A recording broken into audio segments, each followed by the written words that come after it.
Hello. Hi. Hello, everyone. Hi. It's Janken. Uncle Janken. How is everyone? Hi. Welcome, welcome. So tonight, I I will do for the first time a ASMR question mark. I will do a little bit of reading. Come in, get cozy. Yeah. So I thought, I wanted to give something comfortable for you guys, right? And I felt a little bit of reading would be also funny since I always say how much I don't read. But actually I I kind of enjoy it. So, take a seat. I turn off the light. I've turned on the light. I've turned off the music. Everything is off. And I want you to relax, turn your brain off, and enjoy. Enjoy the book that I prepared for you tonight. Yeah, it's relax time. Hello, Kani. It's relax time. I I was looking for the perfect book. I was looking for the perfect book. And I wanted something not too long, not too short. Something something that would just let me have a good stream with you guys and at the same time meaningful. It's not it's not a meme, it's not a joke. It's actually a little bit serious. I found a book called The Little Stories of Quebec. So we're going to read about my people. And more interestingly, this book was published in 1908. 1908. That's more than 100 years ago. Yeah, so the name of the book is The Little Stories of Quebec. It's, as the title say, a book where there's many little stories. There are 6 stories, and I intend in reading it completely with you guys. Right?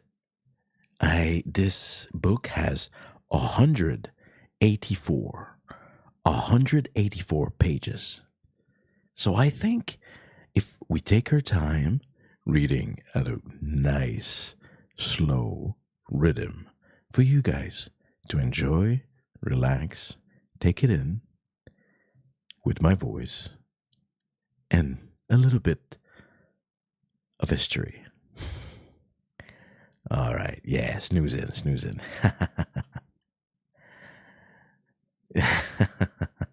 Yes, my childhood. Yes, that's right. 100 years ago. You guys are silly. Okay, enough silliness. Okay, get to bed. Okay. I have to be careful not to be loud. Okay. All right. Are you guys ready? Are you guys like all tucked in? Comfortable in your chair? Comfortable in your couch? Or maybe your bed? Or just in front of a computer. That's okay too. Actually, I have to tell you the truth. I love ASMR. Usually, I'm more of a sound ASMR more than a reading or speaking ASMR. And I cannot count the time that I've actually fell asleep in front of my computer, guys. So if this happened tonight, well, I understand. And that's okay. All right. Are you guys ready? Man, I feel like usually I scream a lot. I I'm rowdy, but tonight I'm feeling it. I'm really feeling it. Okay. Let's read first story. The title goes by The Poor of This World. Madame Lépine sat alone at the window of number 62 Rue du Bon Secours in the suburb of Saint-Sauveur de Quebec, knitting industriously, but at the same time gazing intently down the street. It was near the hour of 8 in the evening, but the long northern twilight had not yet begun to darken the little room. At 8 o'clock precisely, Philip would come. For had they not been married for the week before, and was not Philip since 3 days foreman in the grey shipyard of Thibaudot Frères, and was it not his privilege to leave the yard at 7:30 every evening during the whole month of June? It was 2 miles the distance, but he would be with his dear Belvine at 8 o'clock without fail. She would have dinner ready for him. It was ready now. After that, they would go to walk on the esplanade. Her fair face lightened up as his step sounded in the distance. Her dark eyes brightened. They even glistened as she saw him coming round the corner. She met him at the door. They greeted one another with a kiss. Free kiss. Together they sat down their frugal meal. There was only soup au pois, that's a pea soup, and bread for the first course, and wild strawberries and bread for the second. But it was enough. They were not rich. They had nothing but Philip's daily wage. They had no relation livings. They were alone. They too in the world. But that was no trouble. So Belvine said, and so said also Father Grandmaison, the little curé of Saint-Sauveur. Saint-Sauveur was not a rich parish, as it is now, and Father Grandmaison lived in a very little house. He, too, was poor. Oh my God, that's my stomach, guys. Did you hear? Sorry. But he was their friend. He had gotten Philip his place at the shipyard. He would also find sale for all the stockings and sashes and tuque, yes, a good old tuque, that Belvine might knit. For each piece, she would get 2 sous, more than any other woman in Quebec. She would knit so well. All was prosperous. There was no trouble. That is, there was only one. There is always one little trouble to keep us from being too happy. Oh my God. The next line, you're not ready for it. It was debt.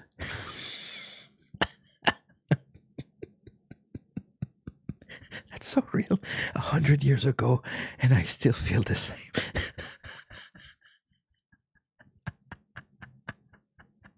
Okay. It was not a large debt. Only £3 and 5 shillings. Oh man, back in the days, they were using the British money in Quebec. That's crazy. It had been more than that, but Belvine had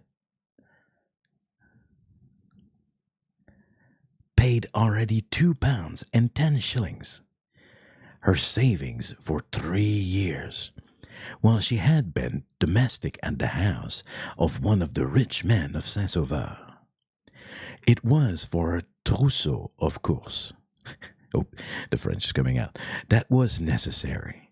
Also, Philip had bought a new coat for the ceremony. Uh-oh. It was the debt of boat and boat would pay it. The great house of La Violette et Fils would wait. Monsieur La Violette himself had said so. I trust you, mademoiselle, he had said. I knew your father.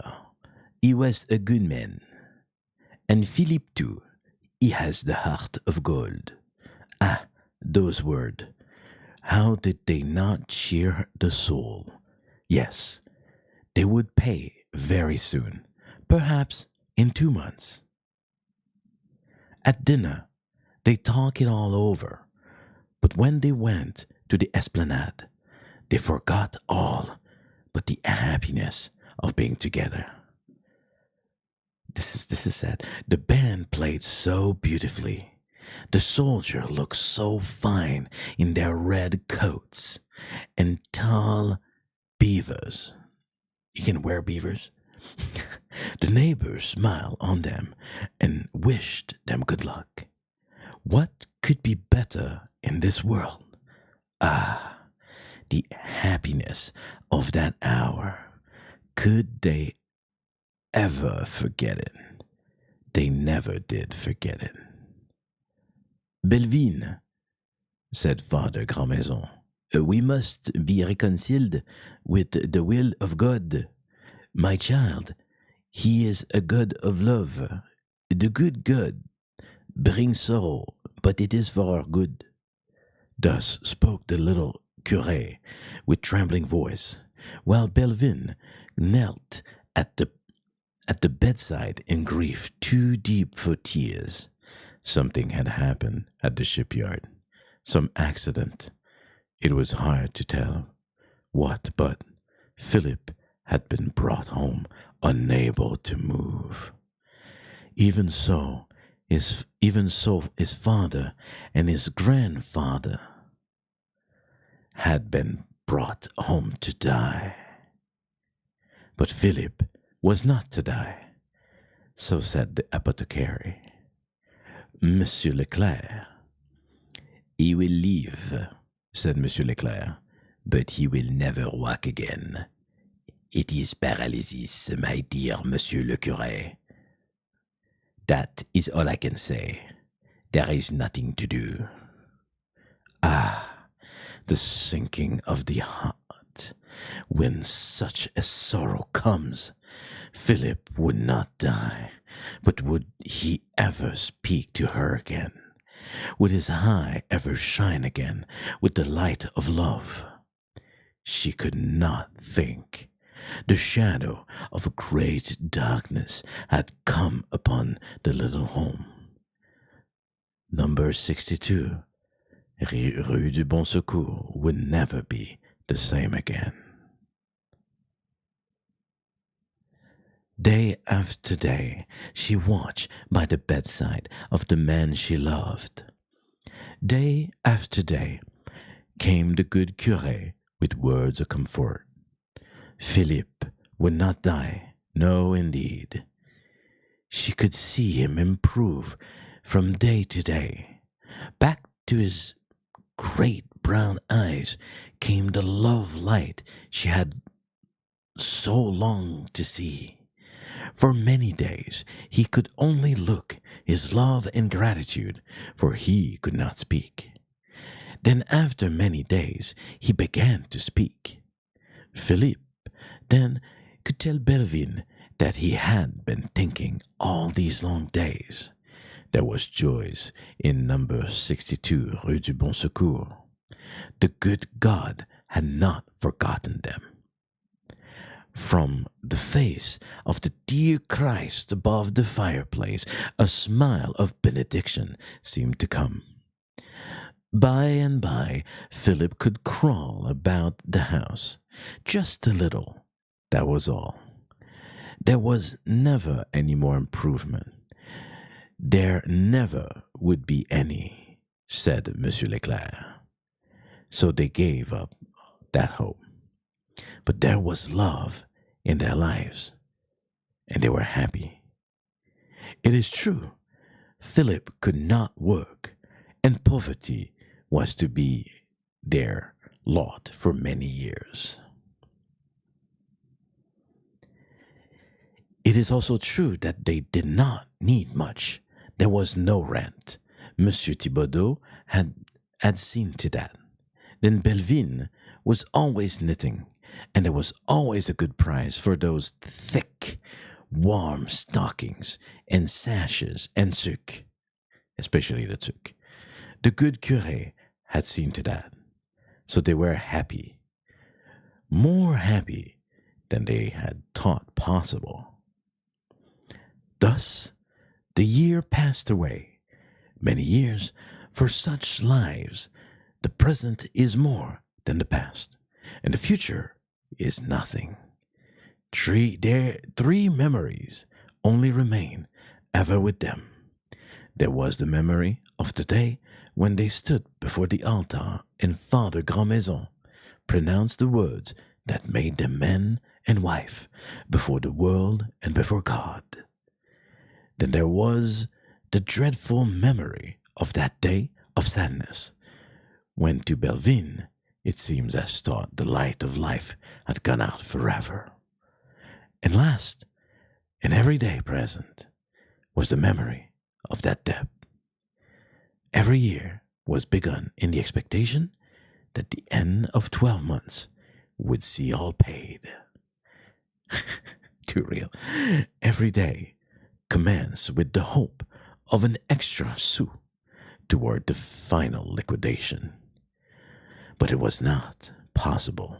Something would always swallow up the cherished savings of the past. Day after day and year after year came and went, and still one great hope remained unfulfilled. Yet it was a hope, and one that gave Belvine and to Philippe great comfort in the hour of darkness. Thus they live in peace. No, thus they live in peaceful simplicity for 35 years. Wow. Then the end came. Philippe lay dying. Father Grandmaison, now an aged man and feeble, held his hand and administered to him the bread of life.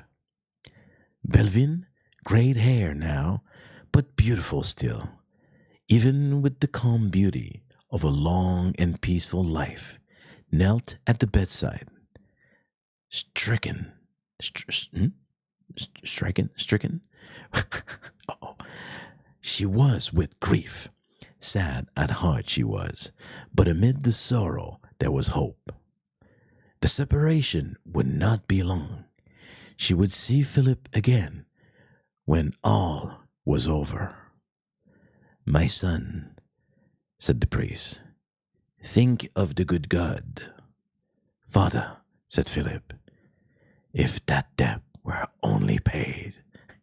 Imagine you're on your deathbed, and what you're thinking about is your debt. That's real.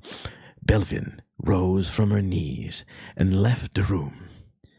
Immediately she returned and laid on the table a parcel in brown paper. Inside of it there was smaller parcels and little silver coins, 3 pences and 6 pences, with 5 and 10-cent pieces of the new coinage. There lay her savings for 35 years. Not a word had she said about it to Philip. In all that time, hoping for a grand surprise. He's dead. And now, Philippe, she said, it is all there is. All but 1 shilling, 20 cents in the new money. It was 20 years since the new money had been introduced. You see, dear, it will soon be paid. perhaps in 1 month. It's been 35 years, dears. Philip's eyes glistened. Father Grandmaison was a man of judgment and did not offer to make up the balance of the heroic account. Yo, he's so cheap. Let us thank God, my children, he said, and it was not in Latin that the good curé prayed. While he prayed, the good God received the soul of poor, no, of rich Philip. Beholding the translation, the two friends rejoiced through their tears. The debt was paid. That is, Belvin now owed a receipt in full from the heirs of Monsieur Laviolette, long since gone to the rest of the faithful. With much trouble, at last Belvin found one of their heirs, and thus communicated with the rest, now scattered far and wide. They retain the honorable spirit of their father. Why did you not tell him, they wrote, that he might have cancelled the debt before he died? We will do as our father would have done, and this is quittance they sent to Belvin. The heirs of the estate Laviolette recognize with great satisfaction the honorable conduct of Monsieur and Madame and Mademoiselle Lépine in regard to the debt of £3 and 5 shillings, contracted to so many years ago, and hereby declare the obligation discharged in full. Wow. First story was about debt. Oh man, that's so real. 100 years ago, and I could feel it all. Nothing has changed. Nothing has changed. The only thing is that I don't think that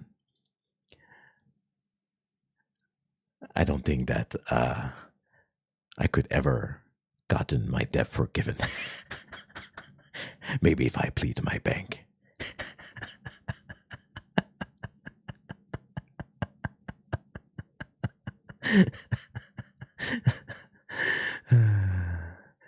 Tale as old as time. There's more. There is the tale of Father Grandmaison is the second story. Let's start that. Let me hydrate a little bit.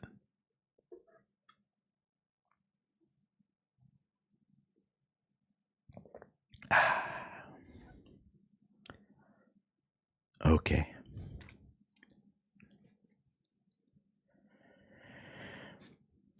Story number 2. Father Grandmaison. Father Grandmaison was a good man and a faithful priest, yet he was possessed by worldly ambition. Ambition for that many years had taken away his peace, and at times seems to obscure the face of God. This ambition belonged not to the good father, and as an individual, but as a member of a family, which, though bearing a great name and justly claiming an honorable history, had for 300 years inhabited the dwellings of the humble.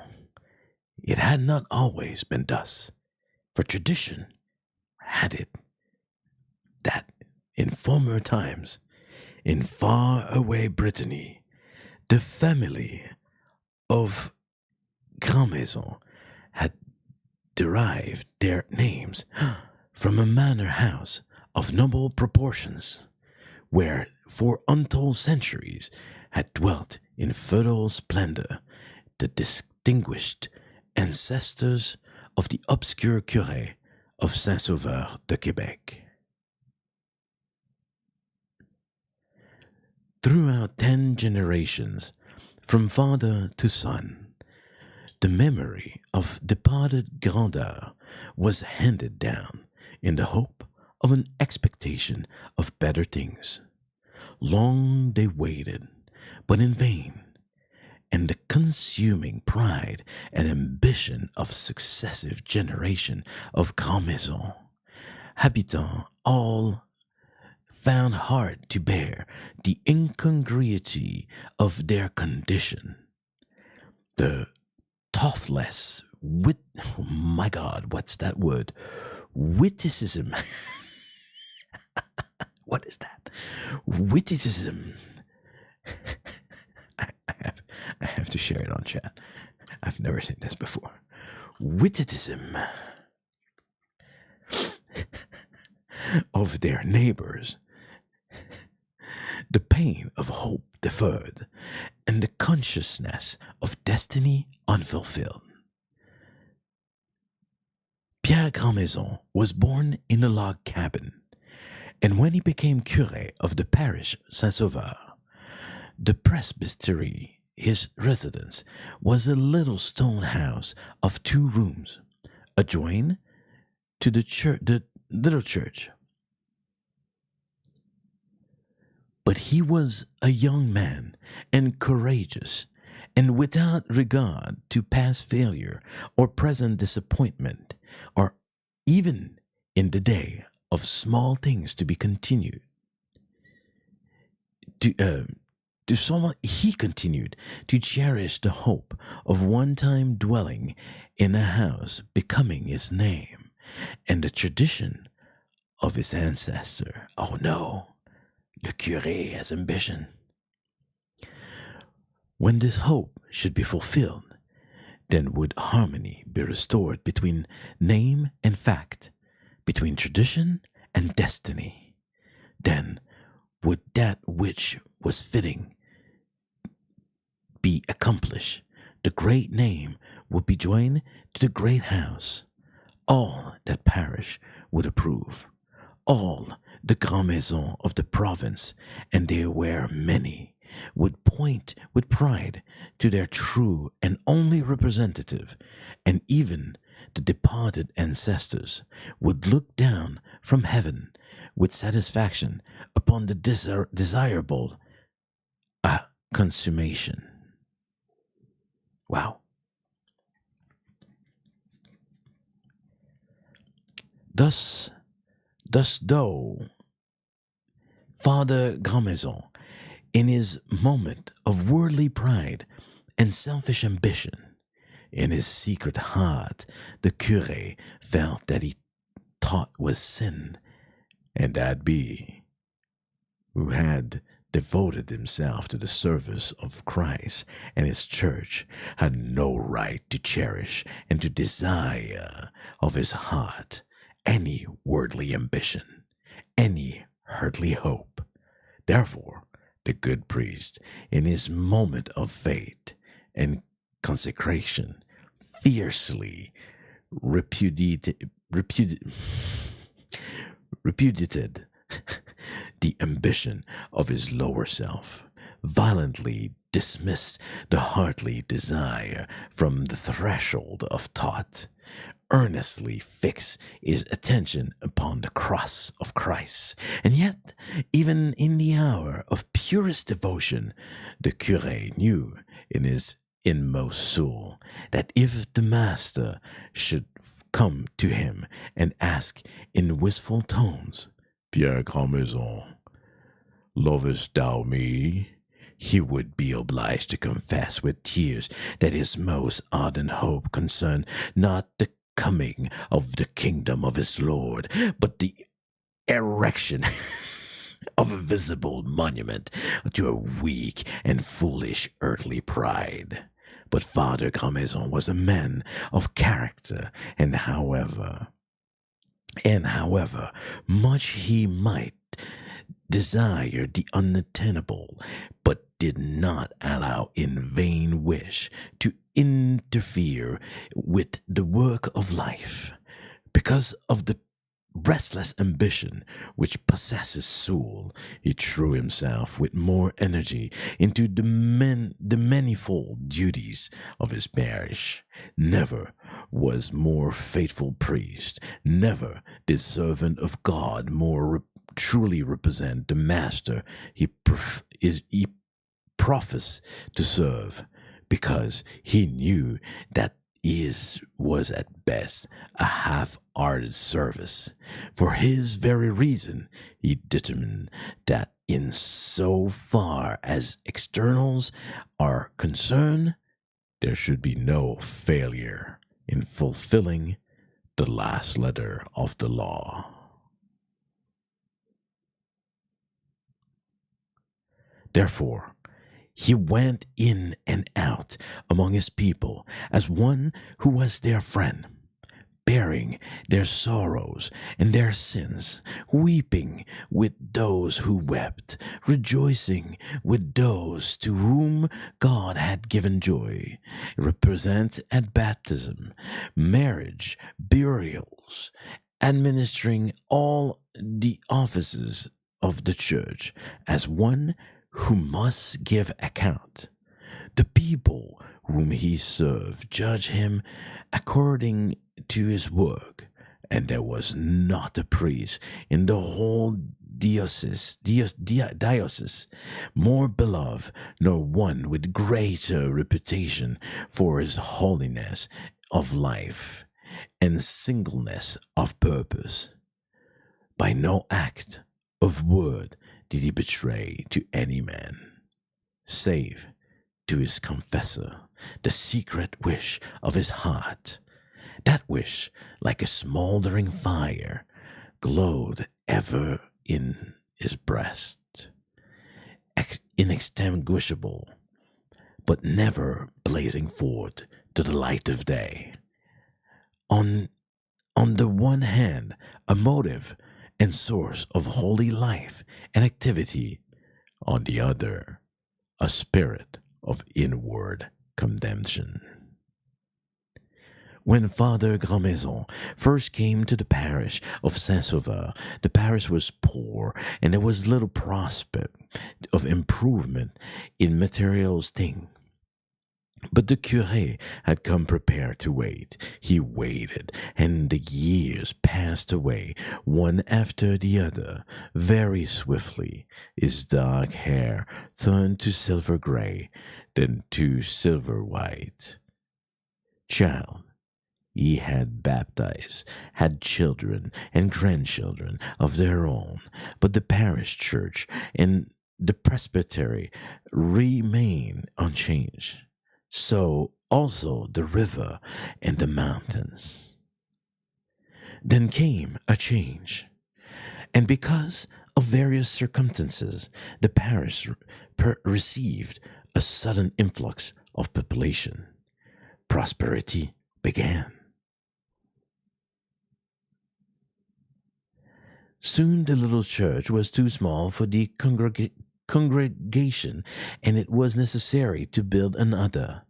Thus it came to pass that Saint-Sauveur rejoiced in the possession of a fine new edifice of stone, where 1,000 worshippers might together kneel in prayer, which while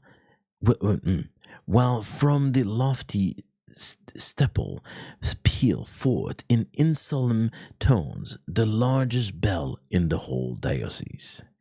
Without doubt, the work accomplished was creditable to the curé, worthy of the parish, and pleasing to God. At last, you can take a little nap, Adam. At last came the hour when the little curé felt that surely now the hope of his life might be fulfilled. And without sin, silent, he had waited these many years. The parish at last has prospered. The people, many of them, were rich, and could well afford to contribute liberally to the building of a presbytery, the like of which was not to be found in 10 parishes. At last, the ancestral ambition of the Grandmaison would be fulfilled. In the person of the once insignificant parish priest, they would come their own again and once more to sit upon the throne of pride. From his severe elevation, how he would look down with scorn upon the injurious scoffers of former days, who had dared to make light of the just pretensions of a family descended from ancienne noblesse. Ah, the canaille, how he despised them. And the little old man stampeded his feet at the thought of the miserable offender, long since gone to that place where rich and poor met together. But the curé stamped his feet, clenched his hands, and uttered words the like of which had never passed his lips before. A slumbering demon was awakened in the bosom of Pierre Grandmaison. Oh my God. 3 hours later, Father Grandmaison knelt in the little stall of the basilica, pouring into the ear of Father Felix of the seminary the tale of his most grievous sin. Father Felix, he said, is there forgiveness for me? Have I not committed a mortal sin in that I have cherished all my life this devil that has conquered me at last? Tell me, Father Felix, shall I not resign my flock into the care of a more faithful shepherd and go to some holy retreat where I may expiate my sin by prayer and penance until the end of life? Father Grandmaison wept bitterly, and tears of sympathy glistened in the eyes of Father Felix. My dear friend, said the confessor, let me ask you a question. Have you ever deliberately consent to desire? Have you ever accept in thought, preferred for a moment this wish of yours to the welfare of our holy church? Have you ever caused a single penny of the funds of the parish to be diverted from lawful ends for the sake of securing the fulfillment of your desire?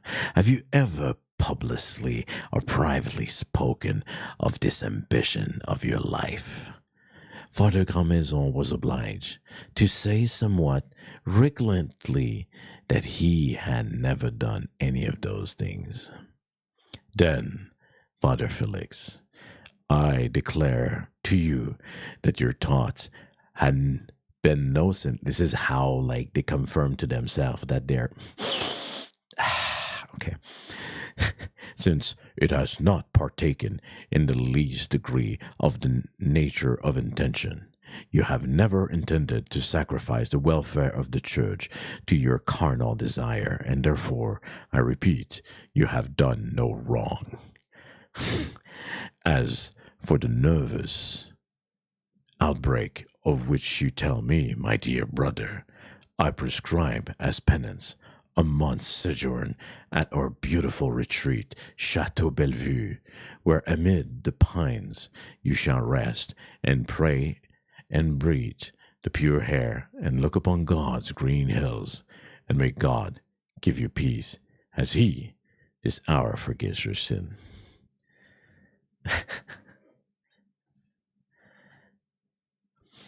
Father Grandmaison's sojourn at Chateau Bellevue was prolonged. When he went to the retreat, when he went, yeah, to the retreat, the maples were red with the frost of October, while the leaves fell and the autumn wind blew, and the snows of winter descended upon field and river of mount and mountain. The little curé lay prostrate and unconscious between life and death. At the close of winter, he sat at the window and saw the snow melt from the mountain side, and great masses of ice float down the river until the stream was clear, and the first ships came up with the early birds. Toward the end of May, he gathered the trillium and the bloodroot in the wood around the chateau. And all summer long he rested in that quiet and beautiful place until the color came back to his cheek and the brightness to his eyes, and he could walk with the aid of a cane almost as well as before. Then a deputation from the parish came to escort him back to his people and his church. They came with carriages and bore him away in triumph. It is not easy to tell of the multitude that met the beloved curé at Rue du Pont, nor how they carried him to his home amid universal rejoicing, nor how surprised and glad he was when they showed him the new house they had built for him while when he was away, nor how they presented him the keys of much éclat, begging him to accept them as a slight token of their regard and affection. It is sufficient to say that the people, rich and poor, had combined to create a presbytery such as did not exist elsewhere in the whole diocese, perhaps not in the whole province. There it stood, with its solid stone walls, its spacious, I was about to say pizza, piazza, its magnificent tin roof, its tall chimneys, and the railed terrace above, all whence one could command a view of river, plain, and mountain, unsurpassed in all the world. And the interior, how splendid it was! Every room with new rag carpets on the floor and holy pictures on the wall. Then there was a box stove, a box stove in every room to secure comfort throughout the long winter. Also, the kitchen was a masterpiece of its kind, large enough it seemed to contain half the parish. Altogether, the people were proud of what they had done and delighted to be able to give the good curé such a surprise on returning from his long absence. Father Grandmaison was overcome as he stood on the piazza with bare hand, his white hair shining in the sunlight. He was unable to find words suitable for the occasion. He could only say, "My friends, it is a long time that I have desired to live in a house like this. I had hope, but I had also ceased to hope. But you have today given me great happiness. And my friends, I thank you. You are too good to me. I have not deserved it. May God bless you. Having attained the summit of his ambition, Father Grandmaison was surprised to find himself sad at heart. It's always like that, isn't it? Isn't it? Seated upon an eminence far above the majority of his fellow men, he longed for the companionship of the poor and lowly. I need water.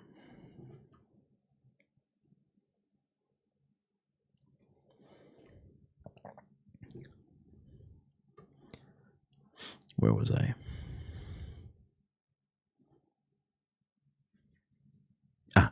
And his heart still vibrated in unison with the heart throbs of the common people. What booted after all the strain of noble blood of the race of Grandmaison, when diluted with 99 parts of Gagnon, Hébert, Tremblay, Boucher, and the rest? How melodious the sound of these names!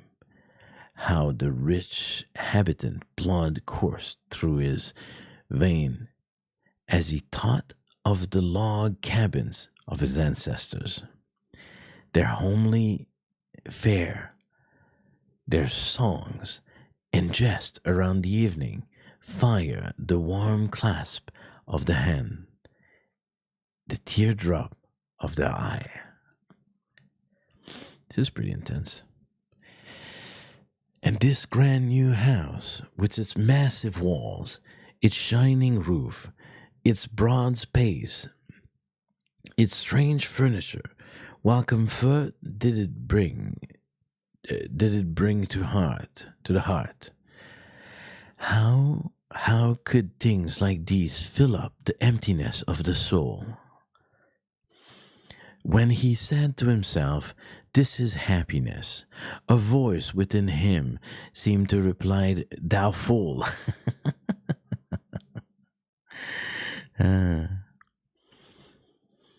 When he tried to feast on the grandeur about him, it seemed to him like the husk of the parable, fit only for swine. Wow. Then, like the lost prodigal, he said aloud, "I will arise and go to my father's house, and to the place where I was born, to the humble people whom I have loved, and among whom I must live and die." Thus it came to pass that Father Grandmaison went out among the every poor of the parish. Oh my God, how long is this story? We're almost done.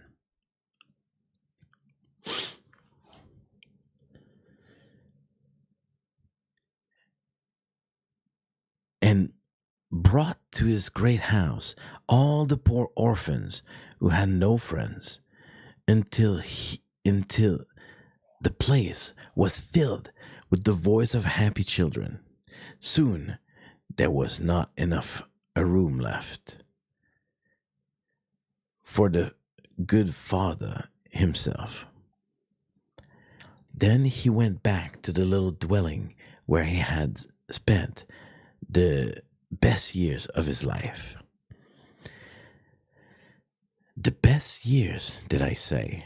The best were yet to come. Back in the dear little place, with the benediction of God retesting upon all that he did. He was happier than ever. Before, more active, more bodily and mental powers seem rejuvenated every day. People who had feared that the curé would soon die began to think that he would live forever. Only the very old people remembered the time when Father Grandmaison first came to Saint-Sauveur. To all others, it seemed as though he had always been with them, and none thought of his going away.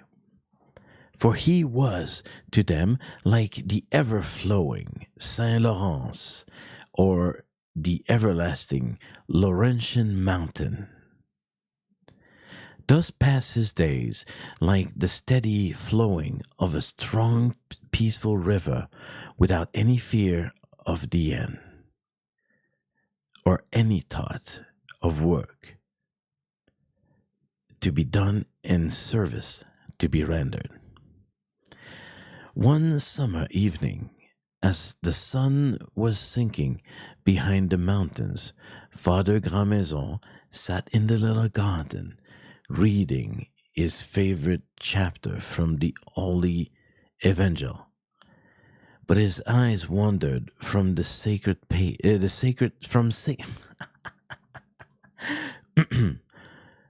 But his eyes wandered from the sacred pages across the pleasant valley of St. Charles up to where the twin spires of Charlesbourg shone blood red in the gleam of the setting sun, beyond where the dark blue fire-clad mountains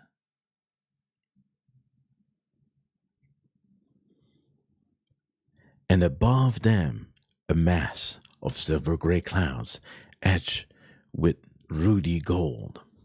Suddenly, through an opening in the clouds, the broad beams of the sun shot forward,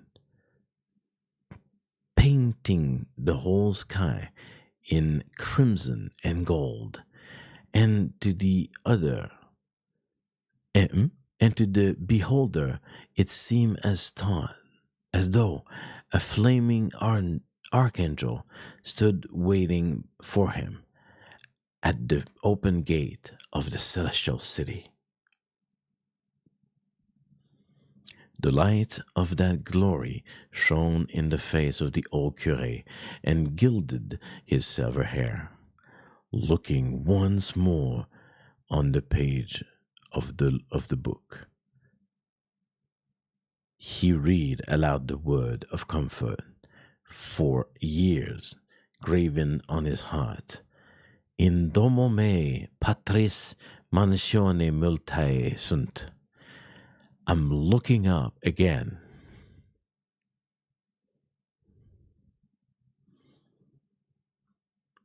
At the glorious shining gateway with face aglow and eyes that saw a vision. He rose to his feet, stretched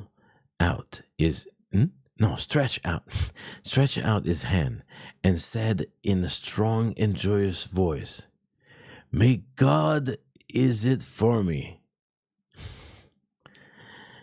Then he sank back into the chair, and before the glory had faded from river and mountain and sky, the soul of Father Grandmaison had entered the house of God.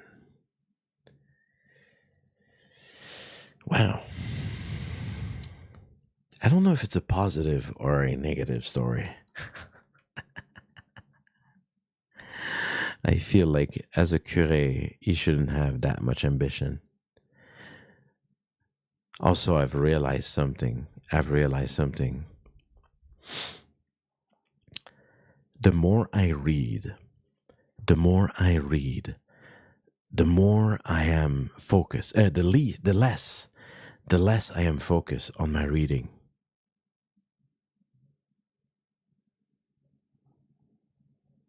I've noticed.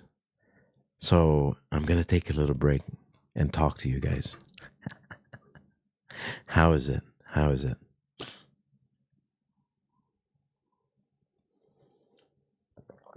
I like the old tone. You know, it has this. It feels old in the way it's written. Yeah, as you can see, the history of Quebec is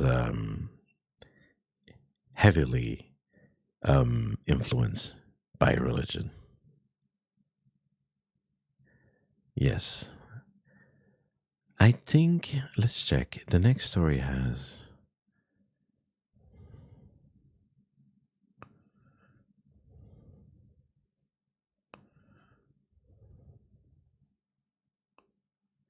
I think all the stories are about the same number of page.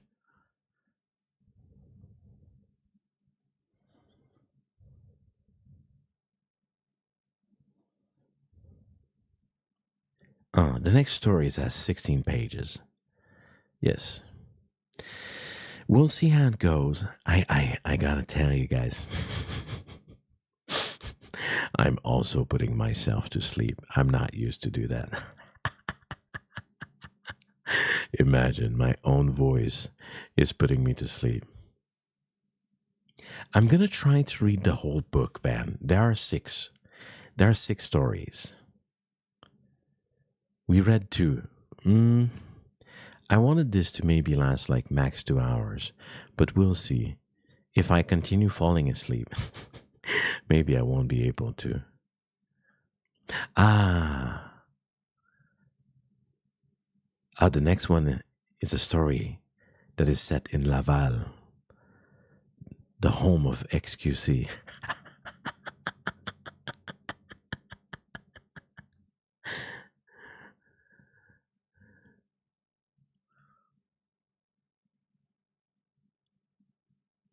Yeah, I'm putting myself to sleep. That's not good.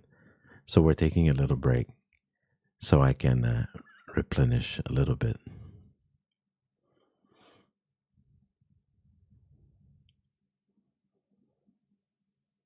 Oh, this one is fun. Maybe what I can do is I can choose maybe the stories.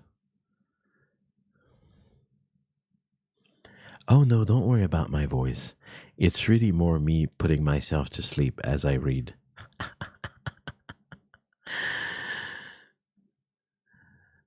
I had I had lunch right before the stream, right?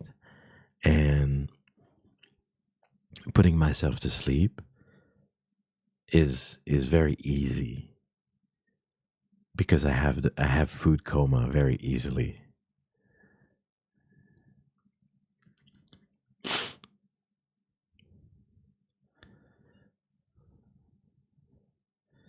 I want to see maybe what I'm going to do is I'm going to pick the stories. I think I want to read two more stories. Oh, you enjoy it, Carol? I'm glad. I especially chose that because I felt it was the kind of content that was very easy to re listen to.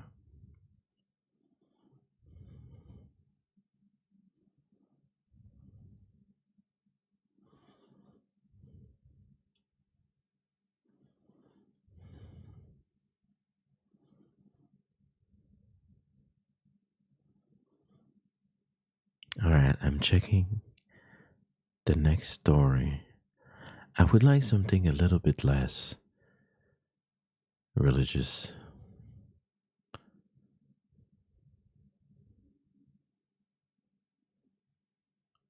I'm just checking slowly.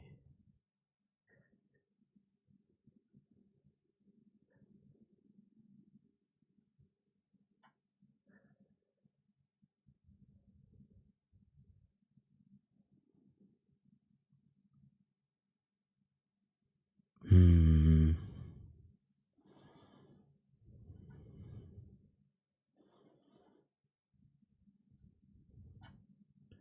I think we're gonna skip this one.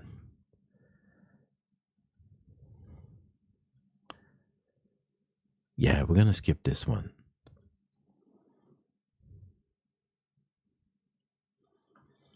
I need more content to fall asleep. There's a lot of that on YouTube, though. Don't you agree? There's a lot of that. Yeah, okay. All right, I think I'm ready. I'm gonna skip story number 3 and we're gonna go directly to number 4. Story number 4. My stomach. Théophile. I don't know what it means. Oh, it's a name. Okay, let's go. Let's continue reading. I love reading, guys. I will never say that again. Okay. A bit more water.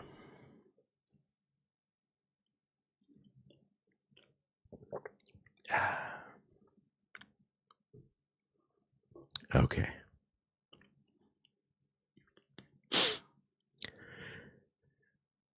It was not that Théophile Beaupère. No, how do I say that? Beaurepaire. Okay. One more time.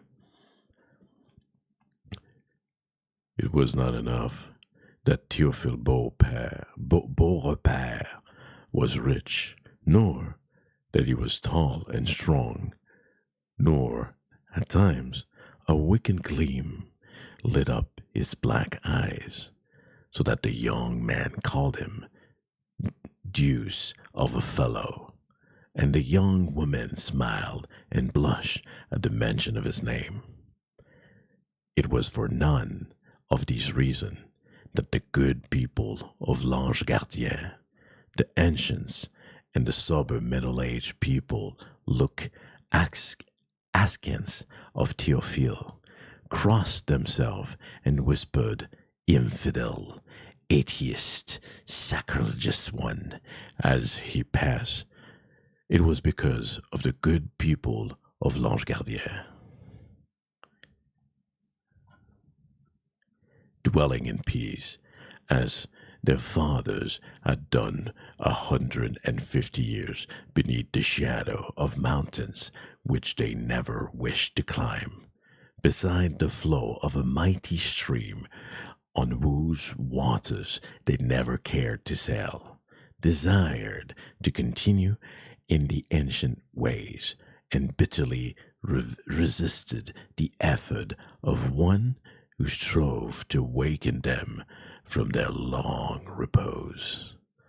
The ancestral custom, the time-honored usage, were as nothing to that young man, descendant of 7 generations of peaceful habitants, but heir to the restless spirit of some remote ancestor, some Breton pirate, or some Norman Viking, for he had departed from the trodden paths, removed the old landmarks, despised the tradition of the fathers, and to those who love to think of former days, he was a profane person, a breaker of images, a setter up of strange gods.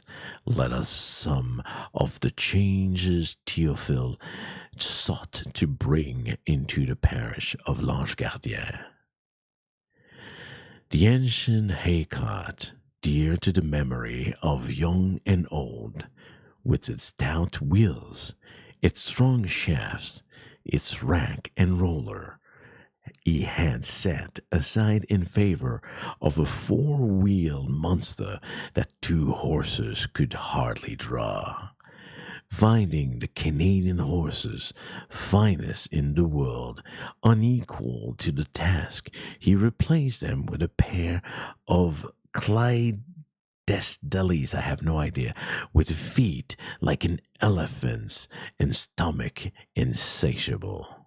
discovering that the barn doors were too low and narrow for the great wagon with its enormous load, he tore down the venerable roof, which is. Oop, I didn't mean to turn the page.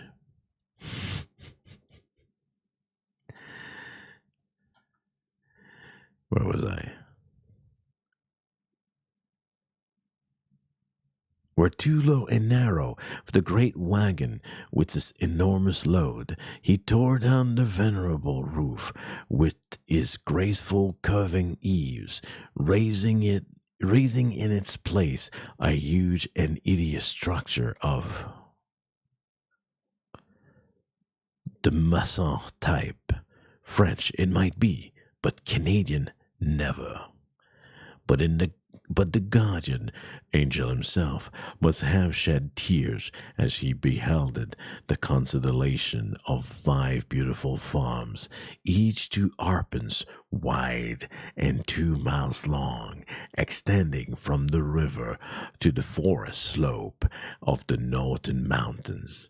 The old boundaries were removed and 3 new farms created, unlovely blocks of land, almost as broad as long, while from the fences that were torn up, and the thrifty Théophile obtained a vast quantity of firewood, more than 100 cords, which he sold in Quebec for money enough to build a new barn on each of the more distant farms.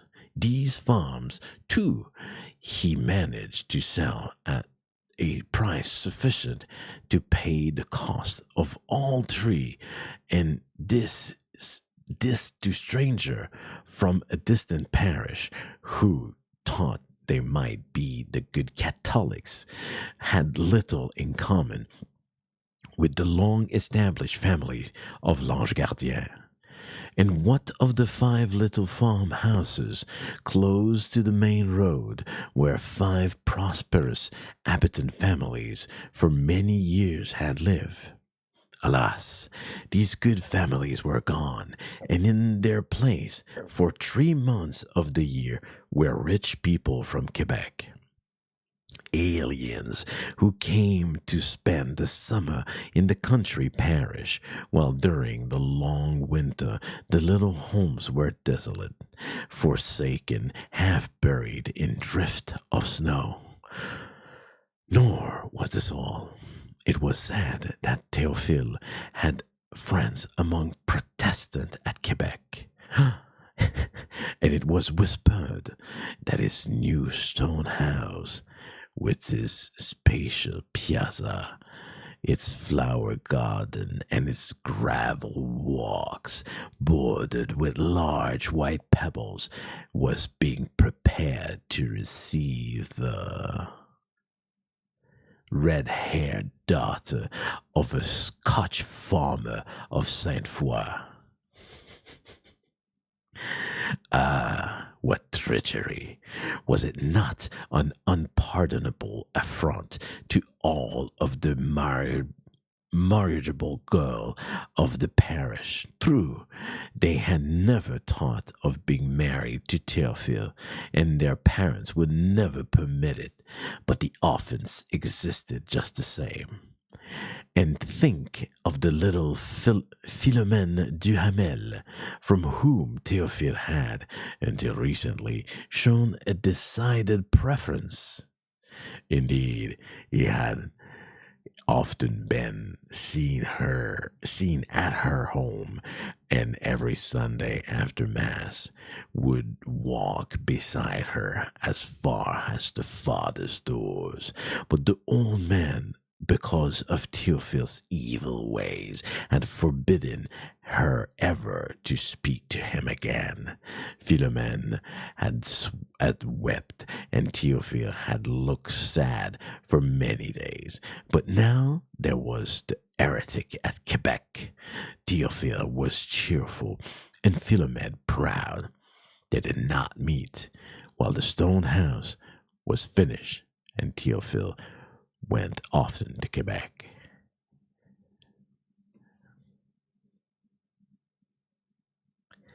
because it's evil. It's because it's evil, Van. I'm trying to make it sound evil. Oh, no, I mean, Miss Janken. The evil Théophile. It was a fine morning, about the middle of July, as Théophile drove up the road toward Montmorency, Beauport, and Quebec. The sun was rising above the island of Orleans, and the gleam on the water of the Channel was like the sparkle of diamonds, while the dew glistened on the purpling fields of hay, and the scent of clover blossoms filled the air. It was good to live, to breathe the fresh morning air, and to be driving rapidly toward the shining roof and spires of the fair city of Quebec. Sorry, I misread that. Yet, the murdered malediction of the neighbors followed him as he drove by. Surely, too, the bones of the fathers must have turned in their graves as the gaily painted buggy rattled past the quiet churchyard where nothing more frivolous than a Norman cart had ever been seen before. But the freshness of the morning was in the heart of Théophile, and the glow of sunrise in his eyes. Why, then, should he concern himself with the harmless dust of former generation? So he drove on and quickly disappeared in the distance. Toward evening, he returned with less speed, but more noise, dragging behind his buggy an infernal machine that made a fearful din, alarming the passer-by and causing the horses to bolt in sheer terror. Mon Dieu, Théophile, said Isidore Gagnon. What will you do with that? Is it for scaring the crows in the rattle for the baby? But pardon, there is not yet need for that. Théophile laughed and good-naturedly described the new mowing machine. Ah, take a good look at it, Isidore. It is the first of its kind in the parish, but surely not the last. We shall see change in L'Ange Gardien. I tell you, it will do the work of 10 men, and I have a rake also, which will save will save much time and expense. Truly, in 3 days you will see me cut all of my hay, and in 3 more it will be done with my new barn. Get one of these machines, Isidore, and you will pay for it in 1 week. If you like, I will lend you mine for a trial. What do you say? But Isidore shrugged his shoulder. It may be as you say, but would the neighbor think? For me, it's all right. The world must move. No doubt, but it's a bad thing to offend a neighbor. Such a thing as a pig-headed Ignace Corbeau. I hate speaking like that. Or that old miser, Bonhomme Duhamel. Beside Théophile, I will tell you in confidence that I have in mind to marry little Philomène.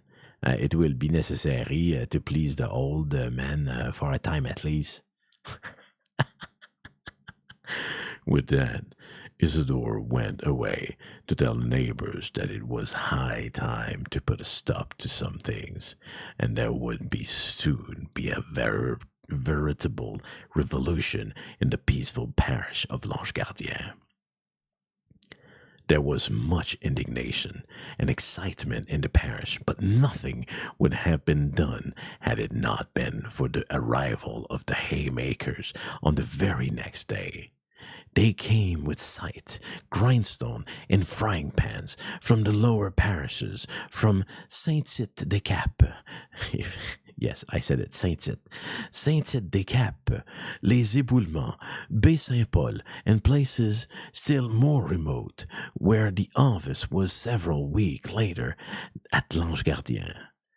They came in bands of 10 and 20, singing as they troop along. Ah, good morning, Monsieur Beaupère, said the leader of the first contingent. You remember me, do you not? Damas Tremblay, from Malbay, there below. I worked for you last year, did I not? Glad to cut your hay this year, also, if it pleases you. Damas grinned as he thought of $30 he had earned in less than 2 weeks, hoping once more to make as good a bargain for himself and his associate. Very sorry, Damas, said Théophile. But I have a machine that will do all the work I need with the help of myself and the regular hands. But you will find plenty of work. Farther on, Bonhomme Duhamel has a large crop this year, so have all of the rest. But Damas was not content, and passed on grumbling about damnable invention that took the bread out of the poor man's mouth and out of the mouth of his wife and children. Later, I had to read the next word because I don't want you guys. Okay. I'm going to read it as it is written, okay? Later comers. That's so close to be something else. Were even less pleased and went so far as to threaten the cursed heretic.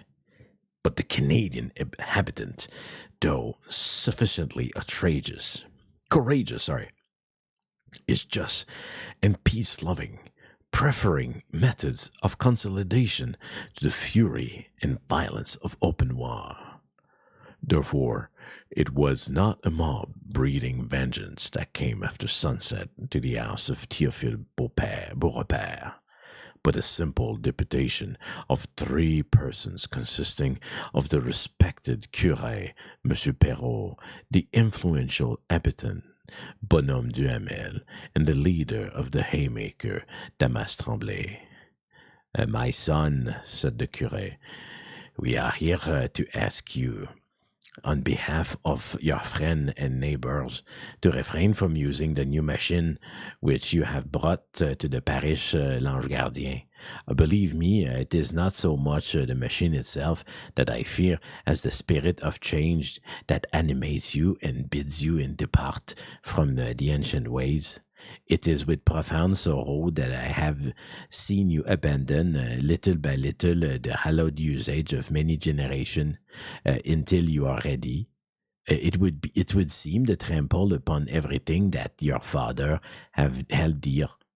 Perhaps even in the blessed religion itself, the Holy Church and the Sacred Heart of Christ.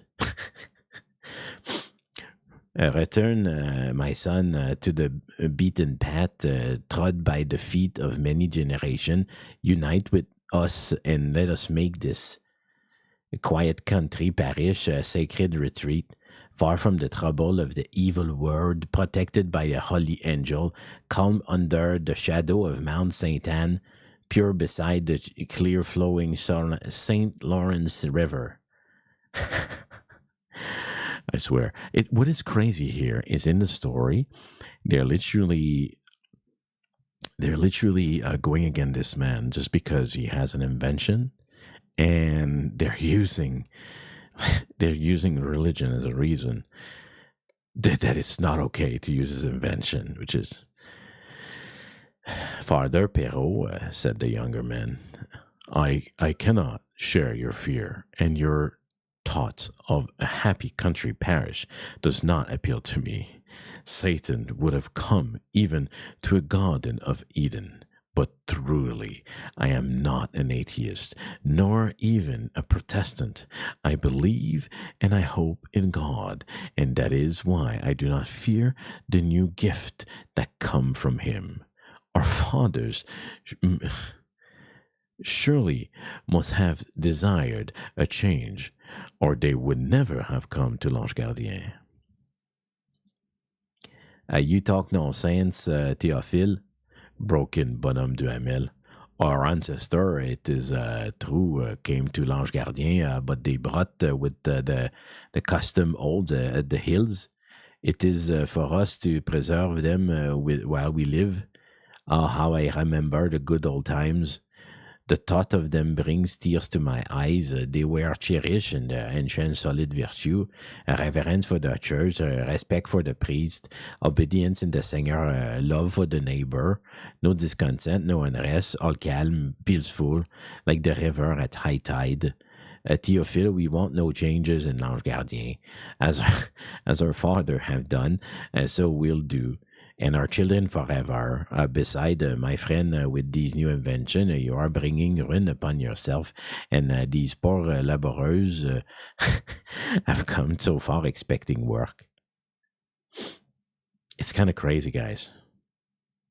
I'm just realizing, okay? And it was not my point tonight to do this, but isn't this AI? Isn't this the same discussion?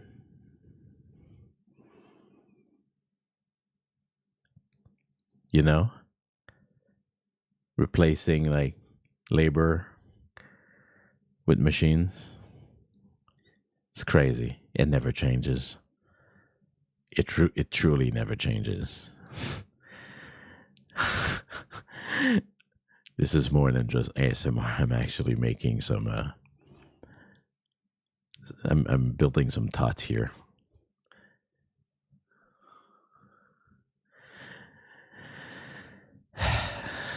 That's just it, said Damien Tremblay, the third member of the deputation. Here I have come all the way from Malbaie, 70 miles from the hill. Wet hills. And they are my wife and children. Oh my God, they're so annoying. They're so annoying. They annoy me so much. And they're my wife and children, 6 of them, all little, not able to work. But they can eat. Mon Dieu, Monsieur Beaurepaire, you should see them eat potatoes, bread, soup, fish. It is astonishing. Also, they have clothes not in summer. What? They must have clothes, but not in summer. I mean, okay, sir, that's weird. Perhaps when the cold weather comes and it is absolutely necessary, they will be looking for me when the haying is over, and when they see me coming along the road, they will run to meet me. But what should I say to them when I come with the empty hands, no money, no warm clothes, nothing to eat? Monsieur Beaurepaire, you will think of us. You will not use that machine. You will give work to 10, 15 good habitants, and they will bless you while they live. They will also pray for you, they and their family. Think of it, Monsieur Beaurepaire. The prayer of so many poor people, they will be good for you. It is true, Damas, said Théophile, rising as he spoke. But the workman who made the mowing machine and the rake, shall I not have benefit of their prayers? Besides, I have saved my money, and I will spend it in a building, a new barn, or a sawmill, and there will be other people who will bless me for that. Also yourself, Damas, if you leave your little stony farm at Malbaie and you come at L'Ange Gardien, you shall work for me all year. I will give you a house, a good wage, and you shall see that farming by the new method is good for everybody. It is not only my good friends, but something within me that compels me to do these things. I go to Quebec and I find that the world moves. I come back to L'Ange Gardien and I am no longer the same man. No longer can I live the same way. I must have new barns. I must cut my hay with my new mower and rake it with my new rake. My friends, it is the will of God. Tomorrow you shall see how the plan works. And next summer, all the farmers of L'Ange Gardien will have machine like mine. Let us go, Monsieur Duhamel, said the curé. It is no use to talk any more. Let us go, Damas. Goodbye, Théophile. I am sorry that you cannot see as we do. Perhaps someday you may change your mind. So the curé and the laborer went away. But Bonhomme Duhamel remained behind. He had something more to say, some faint hope that all would yet be well. Théophile, he said when they were alone, I have always thought well of you. I was a friend of your father, and I have always thought of you as a son. Always. Rabbit, you're crazy. Thank you. He fell asleep, so sleeping session. Fun. Thank you. Thank you. What? Where was I? Ah, yes. If there anything I can do to induce you to do this, I shall be very glad, Théophile, my son.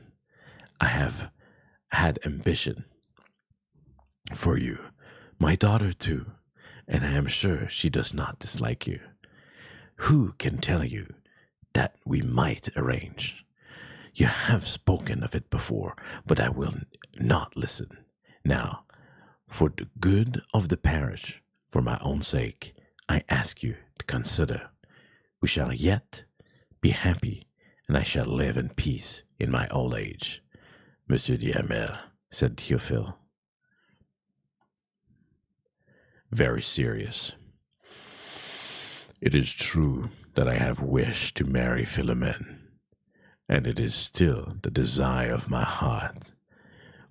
But would she be glad to marry one who had given up the ambition of youth and the set purpose of manhood for the sake of a life of ease and stupid content? Monsieur Duhamel, I will not believe it. If Philomene would do this, she is not what I think, and I will not marry her. But if she thinks with me, I will carry out my plan of life and marry Philomene as well in spite of everybody. Théophile, said the old man, you have great courage, but I think you are making a sad mistake. If you find it to be so, remember what I have said. From this moment, ill luck seemed to fall upon Théophile and everything that he did. The neighbors agreed that he had exhausted the patience of the good God and provoked the vengeance of heaven, or themselves. Perhaps it was not so, but it's certain that misfortune followed him, and that, like Pharaoh of Egypt, he did not repent, but only hardened his heart. On the morning after the visit of the deputation, Théophile began to mow his hay with the new machine. Scarcely had he driven twice around the field when the teeth were broken against a jog rock. Oh no! It was necessary to send to Quebec for another set, so that nothing could be done that day. On the following morning, the machine was started again, but presently it ceased to move, and Théophile was obliged to spend most of the day with the aid of the parish blacksmith in replacing certain little bolts and screws that were some reason missing. Oh my God! The people sabotage this machine.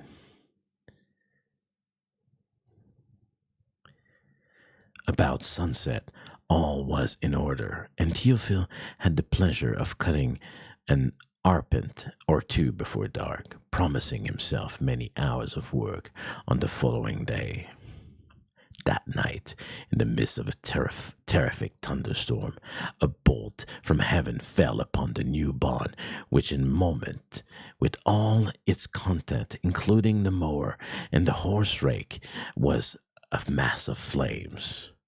The neighbors came from far and near to see the bonfire, to talk with complacency of the vengeance of good God. They are all terrible. I hate those people. I hate them all. But Théophile was not yet subdued, for he sent immediately to Quebec for new machines, and it was not until he found that there were no more hope for sale that he determined to give up and the struggle for that year. With a smile on his face, he approached Damas Tremblay. Damas, he said, I am beaten for this time. Will you be so kind as to cut my hay as you did last year? With pleasure, Monsieur Beaurepaire, and I am sorry also that you have such bad luck. So Damas, with 10 assistants, went to work at once, cutting with scythes, raking with long hand rakes, and binding into bundles in the time-honored way. Soon Théophile hay was far advanced as any of his neighbors, and if all had gone well, his losses would have been made good by the profit of that one summer. The neighbors, too, had the finest hay that had ever been seen in L'Ange Gardien, so that they had it in their heart to forgive Théophile and to rejoice at the prodigal return. This story has to be the best we read so far. But now occurred a calamity involving the whole parish, a disaster such has not been known within the memory of man. Upon the fragrant heaps of hay, dry and ready for binding, there fell a drenching rain, rendering it necessary to spread out over the field and all that had been so laboriously gathered that it might dry again and again be made ready for bundling. No sooner was this done than all the work was spoiled by another day of cold and dismal rain.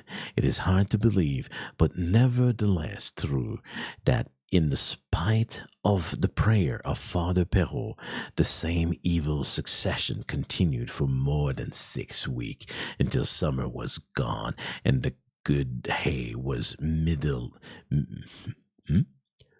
mildewed and rotten on the ground. The disappointment haymakers returned to poverty of their neglected farm, while the discouraged habitant of L'Ange Gardien remained to struggle through the long winter, striving by means of minutes economies to avoid touching the little hoards led up to the rainy day. Théophile suffered with the rest, but he was not slow to point out that several farmers of Beauport, by use of the new machine, had saved nearly all of their hay before rains began. This was a fact, and the neighbors could not deny it, but it was not pleasant to think of it, and Théophile was unkind to remind them of it at such a time. To have lost perhaps $500 was bad enough, but to be told that an expenditure of $50 might have saved it all of was even harder to bear. So their dislike of Théophile ripened into hatred, and no longer did they mutter imprecations as he passed by, but turned from him in silence and bitterness of heart. Only Damas Tremblay remained a friend to Théophile, for he had left his farm at Malbay and had come with his family to live in one of Théophile's little houses, so that under one roof at least, in L'Ange Gardien, were contented parent and happy children. Often during the long winter did Théophile sit by the fire in his great kitchen, thinking of his failure in the past and dreaming of the success which would surely be his in coming summer. Always he thought of the little Philomene. At one time, her roguish face smiled at him from the rising flame. At another, her grateful form, shadowy yet irresistible, was at his side, only to melt away into the thin air as he reached out to touch her hand.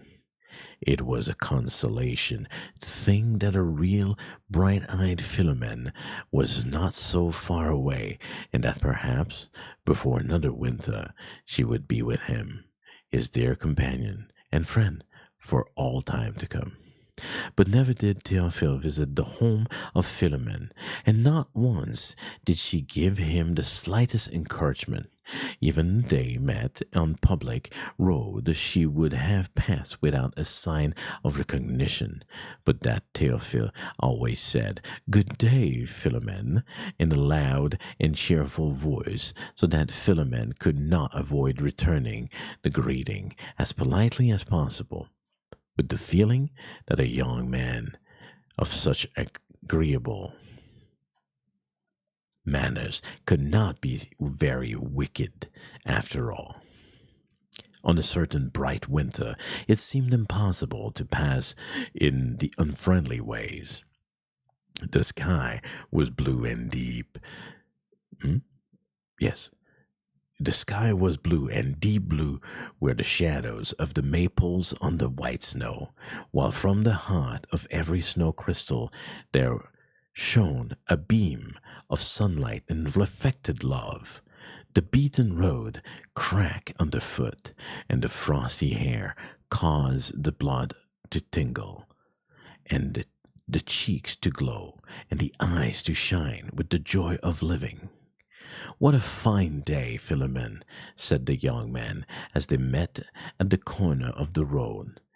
"It is good to live, is it not?" "It truly is, Monsieur Beaurepaire," said Philomene, pausing a moment as she spoke. "Mon Dieu, Philomene, how beautiful you are! And those furs! It is not in Quebec that one sees the like." "You flatter me, monsieur," said Philomene, a gleam of mischief in her eyes. "Is it possible that you do not always think of mowing machines, as I have been told?" "Bah! The mowing machine is this for you, Philomene. Also the rake and the new barn, the house too. If you will have it, I will give them all to you, Philomene. Oh, you are too generous, monsieur. I could not think of taking away the idols which you love so much." Guys, it's all about idols once again. It's all about idols. "Oh, Philomene, it is you that I love, and these things, they are all for you." "How can you say that?" said Philomene, with an impatient stamp of a little moccasined foot. "You love yourself only, and you will give up nothing. Ah, I am sorry for the young lady at Quebec. I think I shall tell her what you are like." "Philomene," said the incorrigible one, "there is no young lady at Quebec. She is in L'Ange Gardien. And tell me, Philomene, when you will marry me. Shall it be next June? Or perhaps in October? Wow." "I will never marry you," said the angry little Philomene, and with that she walked away with head erect, not once looking back, and when she returned home she wept all the rest of the day and said she would enter the Ursuline convent at Quebec. In a few days, however, Philomene was as bright and smiling as ever. Isidore Gagnon came often to the house, and it was reported that he would marry the daughter of Bonhomme Duhamel in the early autumn. This was the last and greatest of Theodore's misfortunes, and he came very near to losing heart. But every day he went about his daily work, and every evening he sat alone by the fire, smoking his pipe and thinking of what might have been, though not without a hope of what might yet be when the day of adversity should pass away. Thus the winter passed, and spring blossomed into summer, until the harvest season came again, and once more the purpling fields awaited the coming of the haymakers. But Théophile did not wait, and on a fine morning in July, the rattle of his mowing machine filled the air. All the birds and bees of the farm ceased their morning songs, pausing to listen to the unfamiliar discord. Then the cheerful orchestra began again, louder than ever, as if to welcome the new member into the happy, noisy country family. All day Théophile drove up and down the broad field until the tasseled hay no longer weaved in the breeze, but lay prostrate in fragrant rows, soon to dry in the sun, then to be raked into heaps, piled upon the great wagons, and stored away in the spacious barn. In the course of 10 days, the entire crops of nearly 200 tons, or in the language of the habitant, about 25,000 bundles, was saved in fine condition. At the high prices then current, it was a fortune for Théophile. The success for which he had worked and waited was his last. One evening after sunset, Théophile sat on his doorstep, watching the play of lighting on the gathering clouds. The coming storm he had no reason to fear. It might perhaps do a little damage to his neighbor hay, but that was not fault of his. By and by they would come to his way of thinking, and in the end would lose nothing. Meanwhile, it was a satisfaction to see them suffer a little for their stupidity. As for himself, Théophile rejoiced to think of his well-filled barns, 25,000 bundles. It was magnificent. Then there was the farm of nearly 200 arpents, the horses and cattle, and the money in the bank. The new stone house. Truly, he thought, I am very happy man, since I possess all of this wealth. It is not so. At this moment, a flash as a lighting illuminated the dark recesses of Théophile's soul. He perceived himself as he was, the most miserable of men, pitied by the curé, hated by the neighbors, forsaken by the girl he loved, solitary and destitute, and the cursed pride and hardness of his heart. Oh, mon Dieu, I am very poor. There is not a soul in the world who is my friend, and all my success, of what good is it? And all this wealth, to whom shall I give it? Philomene, Philomene, have I not said it all for you? Was it that the good God heard the cry of repentance that rose from the heart of Théophile, or was it by accident that the answer came? Who can tell?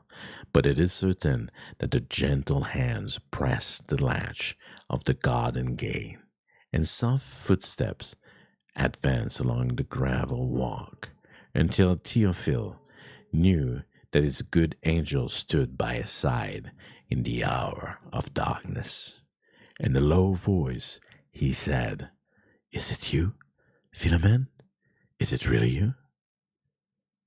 "Yes, Monsieur Beaupère, It is I, and I have something to tell you. Tell me that you love me, Philomene. Say that you will marry me in October, if it please God. But no, Théophile, it is about Isidore that I wish to speak. He is a wicked man, and it was he who spoiled your machine last summer. I knew it. I knew it. I told you guys, I knew it. It was he also who set fire to your barn, and not the lighting as we suppose. I knew it. I hate them. I know it, said Théophile quietly. You knew it and said nothing. To what end, Philomene? Beside, Isidore was once my friend. Your friend? Théophile, he is your worst enemy, and mine too. He is very angry with me, also for a certain reason. But that is not all. He will come again tonight, as soon as the storm begins, I am sure of it. You will watch, will you not, Théophile? Yes, dear, said Théophile, as he kissed her, and you are a brave girl to come so far, such a night as this. Oh, no, Théophile, it was nothing, and now I must go. Do not come with me. My father is back there by the gate. Goodbye, Théophile. Goodbye, dearest, said Théophile, as he kissed her without protest for the second time. And it will be in October after all, will it not? About midnight the storm broke, and from the black clouds overhanging L'Ange Gardien there fell great bolts of fire, instantly followed by crashing thunder and heavy drops of rain. People rose from their beds in fears and crossed themselves repeatedly and muttered in infinite prayers, scarcely hoping to see the morning light. It is because of Théophile Beaurepaire, said many of Pieu's habitants. His barn will burn again, without doubt. It is the will of God. They are so despicable. And we shall have no more moaning machine in L'Ange Gardien. So also thought Isidore Gagnon, as he knelt on the floor of Théophile's barn, trying to kindle some loose hay with the aid of a box of matches and a piece of cotton wool. Already 2 matches had splurted out, but the third burned well, and Isidore applied it to the little pile. The cotton was damp and would not ignite. Sacré, said Isidore, I must use the turpentine after all. Turning to reach for it, he saw the tall form of Théophile standing near the door, lantern in hand. Oh, good evening, Isidore, said the young man in a quiet voice. Isidore did not reply. There was nothing to say. Well, Isidore, do you wish to be sent to prison, or should I let you go home? You cannot send me to prison, Théophile, for you have no evidence. Besides, what have I done? Nothing. Nothing, Isidore. Not tonight, perhaps, but what of last year? Damas Tremblay remembers something. Also Monsieur Duhamel and even Philomene. The evidence is sufficient, I think. At the mention of Philomene's name, Isidore grew pale. It is all over then, he said. It was for her sake that I did it. Do what you like with me, Théophile. Yet I was once your friend. That is true, Isidore, and I cannot forget it. Perhaps we shall be friends again, if God will. But you will not try to burn my barn again, Isidore. Mon Dieu, no, said Isidore, as he turned away. I have not deserved your consideration, Théophile. The next morning at sunrise, Bonhomme Duhamel came to see Théophile's Beaurepaire. Théophile, he said, it is impossible for me to cut my hay this year. I am not so young as formerly, and I can get no laborer. Your work is all finished. Can you not come help me? With great pleasure, Monsieur Duhamel, said Théophile, and I shall bring the mowing machine. As you wish, Théophile. I have been to blame. You must forgive me. I will come, Monsieur Duhamel, and The horse rake I will bring also. The small hay cart will be better, since the barn doors are small. Will you not in time enlarge them to make sure of the large to make use of the large wagon? I will do whatever you say, Théophile, and you should have your own way in everything. And Philomene pursued the inexorable Théophile. Philomene, also my son, said the old man, embracing Théophile. Philomene shall drive the horse rake by my father. It will be a fine arrangement, and and there are yet many days of good weathers. The hay will all be saved, without a doubt. And after that, we will celebrate, said Bonhomme du Hamel. Damn, that one was long, guys. That one was long, but it was a good story. It was interesting. Remember that this book is 100 years old, more than that, 120, about 115. Yeah. How some things never change. It's crazy. It's crazy. Also, I thought I would be a faster reader, but I'm not. And I think after 2 hours of whispering, I think we're gonna be ending this here. But if you guys like this, right? You know what to do. Just like leave a like, give me a comment of what you liked, and maybe we'll do more. Yeah, I don't do this often. I kind of liked it, I think. It's not that I don't like books, really, is I just feel like reading for myself maybe it's not entertaining, but I think I like that tonight. My voice is very calming. Thank you.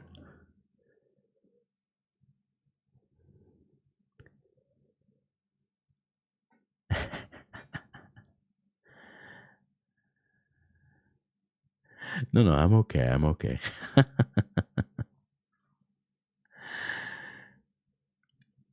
I'm okay. But I gotta say, though, I just don't read a lot outside of like the internet, right? Like books, that kind of stuff. I feel like I don't do often. So it was a nice experience for me too. But yeah, I hope you guys liked it. And a thing that is also interesting is that whispering is much harder than I thought.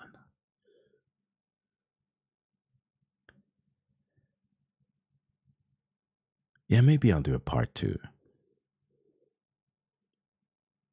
Yeah, we'll see. We'll see.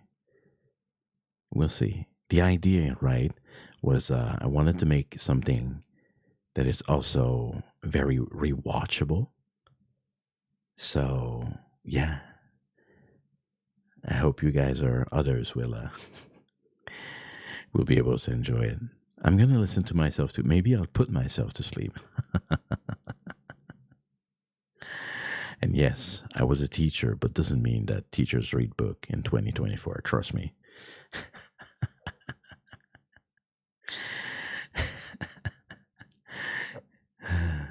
Yeah, but yeah, I'm gonna need more practice to whisper. It's harder than I thought. After 2 hours, I don't think I can do more, even if I wanted to. Yeah. All right, guys. Tomorrow, 9 a.m. Japan time. Okay. I'm gonna be playing video games all day. That's very easy. But I hope you enjoyed it.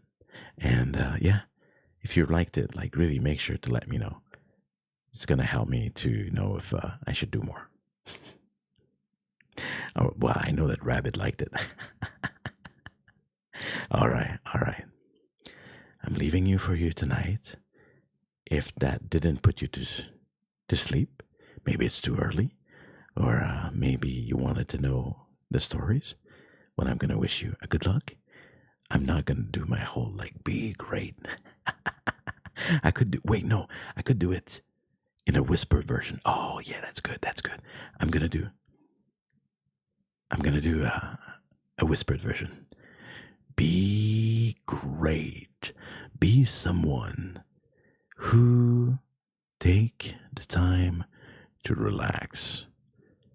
100 years has passed since this book, and if it's the thing that I understood is that sometimes things take a long time to change, and rushing things and stressing and not taking the time for yourself to relax can be very hard. So give yourself a break, all right?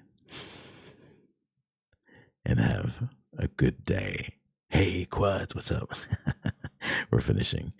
Have a great day. Have a great evening. Have a great night, no matter where you are, no matter how far. Have a great time zone. No rest for game dev. Well, that's too bad. I'm going to force you. No crunch time. All right. See you, everyone. Uncle Janken.